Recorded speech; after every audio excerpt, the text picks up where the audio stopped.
oyo a préféré ye apola a se mouiller abela ta kobela mais bani bazala protéger na parapluie. Geste à maman o eza louable te. Geste à maman o eza pour bakumisa ete. Botala asi ya parapluie wana.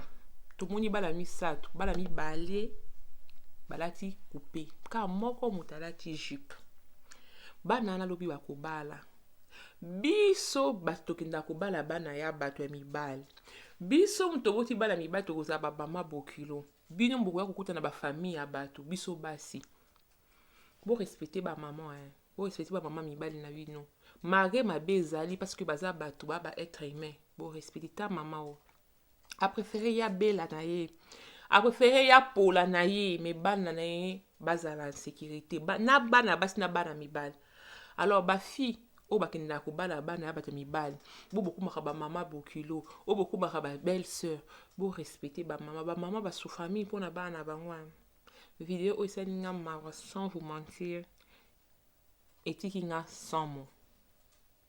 En tout cas félicitations à ma maman. Bana basi beaucoup takalibala pour respecter ba maman bokilo la bino. Bo linga ba maman bokilo. Ata bo linga moko ba maman na bino te mais bo pesa bango ba respect parce que bota vidéo aponi te ke na bomba mwana nga mwasi natika bana nga mibali bango nyoso ndenge moko mais lobi to bala bakobala bakoli babalukeli.